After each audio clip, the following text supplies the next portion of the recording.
ॐ स्थापकाय च धर्मस्य सर्वधर्मस्वरूपिणे अवतारवरिष्ठाय रामकृष्णाय ते नमः.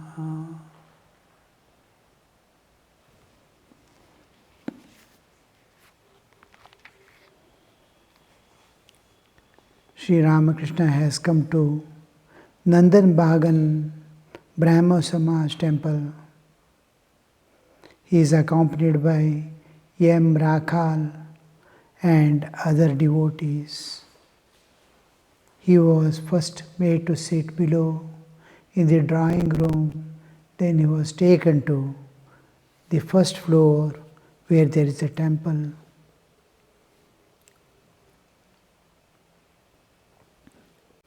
As soon as Master entered the worship hall, he bowed down low before the dais. Having taken his seat, he said to him and other devotees, Narendra once asked me, what good is there in bowing before Brahmo Samaj temple? What good is there? This is also one of the nature of man. He sees profit always. What do I get? If I do this, what do I get? First question. The children are sent to school. Within a year or two, the question, when he is able to understand a little, first question, why should I study? Why dad is not going to school? Why mummy is not going to school? Why should I go to school? He doesn't feel the need to go to school because parents are there feeding him. But one day parents won't be there with him. That he doesn't know. The always human nature and human tendency is to see without a prayojana, he will not enter into any activity. Why should I do? Why should I do? But in Hinduism from ancient time, this was not the trend. They never asked, why should I do this? The Hinduism trend was, do your duties and offer to the divine. Never the question came, what is the profit I get out of it? You have to do it to please God. You have to do it because it is your nature. You will do it even otherwise. But do it consciously with all your efforts. When Arjuna says, I will not fight anymore, I am going away from the war field, Sri Krishna gives all the reason why should he fight? Why should he not run away? Finally, he says, after giving all reasons, he says, now I leave, what all things I have to tell you, why should you do? I have told you to do, and you have to take the decision now. Ch.10 tata kuru. Whatever you feel, whatever I have to say, I have told. Now decision is yours. Because he is going to do the karma. Knowledge giving is my part. To work out is your part. Whether you do it or not, it's your option. Doer is you. So Ch.10, all this take into consideration. And then you take the decision whether you should fight or not. Then again a little ahead he goes. Then you may decide, in spite of all this, you may decide, I will not fight and run away. But you will come back and fight. Because that is your nature. You may think, no, all this is true, but I will not fight. Still, same thing happens in Naren. When Sri Ramakrishna asks him, you have to do the mother's work. What all realizations you need, I have given you, including the Nirvikalpa Samadhi. I have not deprived you of any knowledge. From the beginning to the end of all aspects of God, what is this world, what is beyond, what is every jiva life, everything, every bit of knowledge I have given you, Jiva, Jagat and Ishvara. The whole truth I have revealed to you. Now you have to do the mother's work. He says, no, I want to be in Samadhi continuously, day and night. And come out once in a way, once in 3-4 days, have a morsel of food and go and sit again. Sri Ramakrishna says, you may decide so, but your bones will do, he says.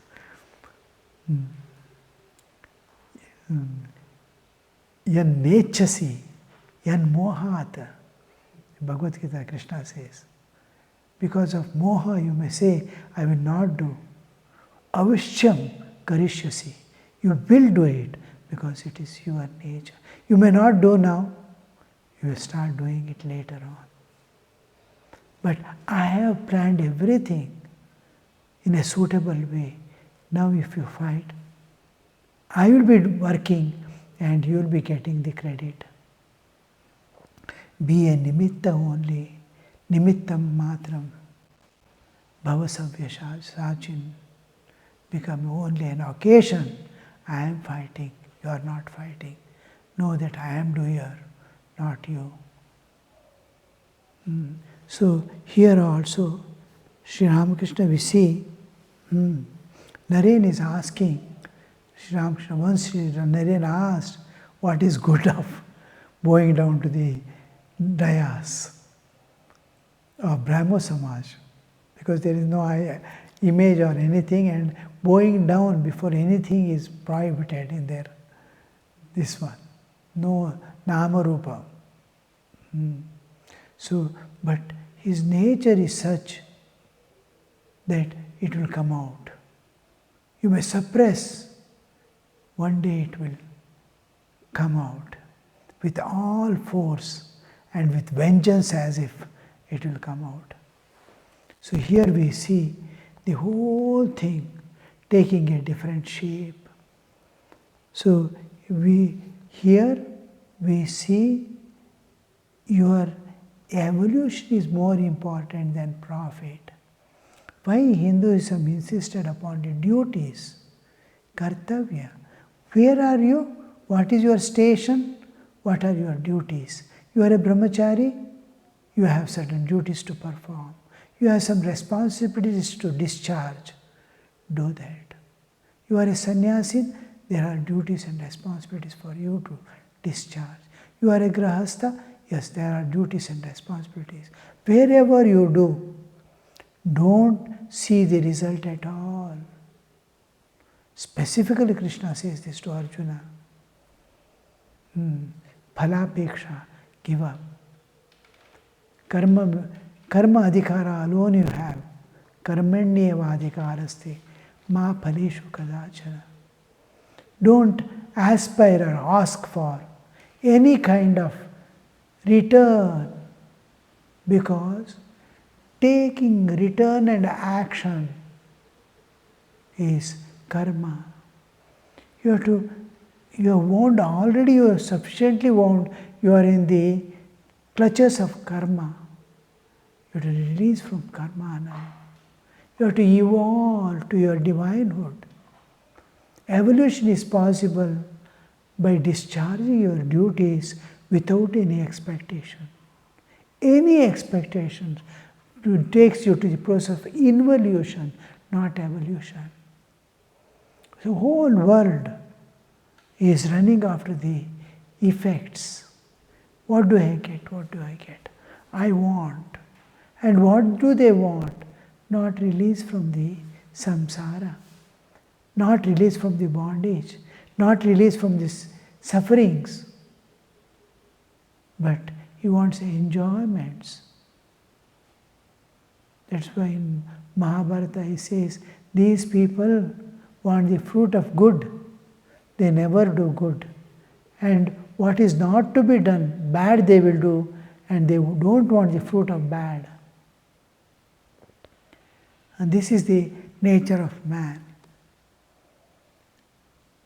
Punyasya phalamichanti, na punyam kurvanti manavaha, papasya phalam nechanti, papam kurvanti yatnataha. With great efforts they do sin. Papam kurvanti yatnataha. By effortfully they make sin and they don't want the fruit of sin. The suffering they don't want. And they never do good things and they want the fruit of good things. That is, they want happiness and joy and freedom. So this is the nature. Here says no. Hinduism says no, my child. Don't run after the fruit. It will catch you. It is like a bait kept in the world to imprison you. All the animals who went in the running after bait have been caught. Fishes are caught in the net. They are caught in the rod. So don't run after that. You'll suffer and die to continue again. You go on doing your duties as an offering to the divine. You have been brought here. Wherever you are, you have duties and responsibility to discharge. You are an employee, you have duties and you are a student, you have duties and responsibility. You are a parent, you have duties and responsibilities to discharge. Do that. Because of your station, because of your entanglement, because of the situations that arise, you have duties to perform. Just whatever comes in front of you, attend to it and go ahead. Keep evolving, keep evolving. The moment you aspire for anything of this world and of senses, the nose is turned downward. The movement is there. Instead of upward movement, it is downward movement because your drishti has gone, nimna drishti. Sri Ramakrishna is going in somewhere in Calcutta, and he comes back and says, I saw hundreds of people moving here and there. Everybody's sight was nimna drishti. All are after enjoyments and possessions. Kamini kanchana. Their eyes were, I saw one or two in hundreds of people. I saw one or two was urdhva drishti. They were thinking of God and walking in the world. So one leads to evolution, to eternal freedom, other leads to eternal bondage. So here we see, Naren is asking what is good. And Sri Ramakrishna with all, this one is describing. Naren asked me, what good is there in bowing down before the Brahmo Samaj temple? The sight of the temple recalls to me my mind, to my mind, God alone. That is Shashvata Vastu, Ashashvata Jagat. So when first we move in our life by fulfilling all our needs of life, earning this, that and all, making myself stabilized and independent of the nature outside, or renounces and depends upon people, sacrificing his life for his evolution exclusively, the sannyasa. Or there is the other path. I settle down myself in the family life, pravritti marga and nivritti marga. I move towards that slowly. In pravritti marga, I pass through all the experiences of the world and transcend the experience. Every experience must help you to go beyond. If suffering comes, oh, this is the world. Let me not rush into it. If joy comes, by grace of God, I've got joy. Let me be dedicating myself to that Lord who is taking care of me in every possible way. So whatever comes in life, He takes in such a way that it's a force, it's a power. Suffering is a power. Joy is a power. Can you utilize this power to go towards God? That is what is expected of you. So here we see the how to evolve. Here, when we come to the main topic here, what is good? It recalls God. God is unchanging, eternal reality. This is constantly changing flux. Universe is a constantly changing flux. Everything is changing. Yesterday is gone forever. Now, half an hour has gone forever.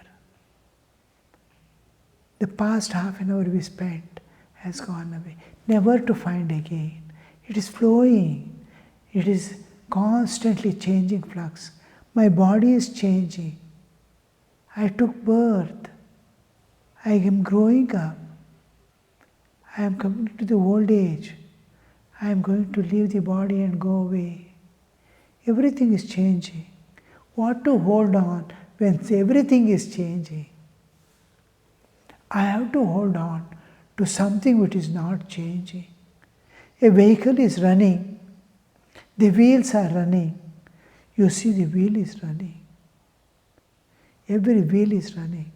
But there is a point at the center which is not revolving. The whole wheel is revolving. Any insect or anything sits on the wheel is tossed up and down as it moves towards the hub. And suddenly it climbs on the axle. Axle is not moving. It sees everything is moving. All the insects and other things that are sitting on the wheel are being tossed. He is happily sitting there, unmoved. This, what is holding, what we have to hold is unchanging eternal reality. This unchanging eternal reality, which is the prime mover, unmoved prime mover. It is moving, making everything move, but it doesn't move. Unmoved prime mover is God. And that I am able to see here. It reminds me of that eternal life. When do you experience the eternity? We are seeing, we are not even understanding this is passing show. Every moment is going, yet we will not know. Because we are seeing something continuity as if. We don't see everything changing.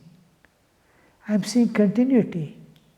I sleep and wake up also. I am seeing continuity in it. What is continuing is myself. All other things are moving. But I am not changing it. The real I is not changing. All other things are changing. This unchanging reality is looking at the changing and superimposing the unchangingness there and taking upon itself. Paraspara aropa. How it is, the philosophers explain of the Advaitins.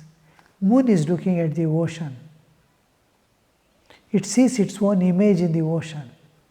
It is being tossed. And ocean is looking at the sky and moon. It is not moving. Oh, ocean is thinking, I am not moving at all. Moon is thinking, I am being tossed here and there. Paraspara aropa is going on. My real self is unchanging. So on the body, on all these things, I am thinking this is eternal, it is going to give me permanent happiness, I have to live here eternally, I am going to live with all this family and friends. One by one is passing away, yet he thinks like that. He doesn't pay attention to the passing things. This is the error in brain, buddhi. Buddhi is not able to see. When buddhi, viveka awakens. First time he sees, oh, everything is changing. I have to hold on to the unchanging to transcend this eternally changing things. It immediately understands, I am moving in a cycle. I have to leave the body and continue my journey. I am going in a merry-go-round again and again. Can I enter into life eternal? When Viveka enters, there is change. First change is when moral desire comes in. I should be morally good.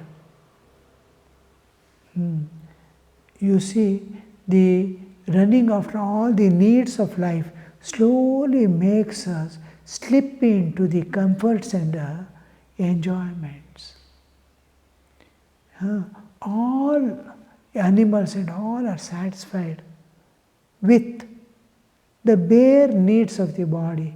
If the bird gets up in the morning, chirps here, there, it immediately starts flying and searching for its food. By the afternoon, it has filled its stomach. All go for rest for some time. And when it is just evening, sun is going to set, again it jumps out and eats here, there, whatever is available, and calmly enters its nest to rest for the night. Doesn't carry, doesn't preserve anything for the tomorrow. It has no thought of the tomorrow. It is living a life. Man is not like that. He always thinks of the tomorrow. He preserves, he tries to accumulate as much as possible for him, for his children, for his grandchildren, and others yet to come.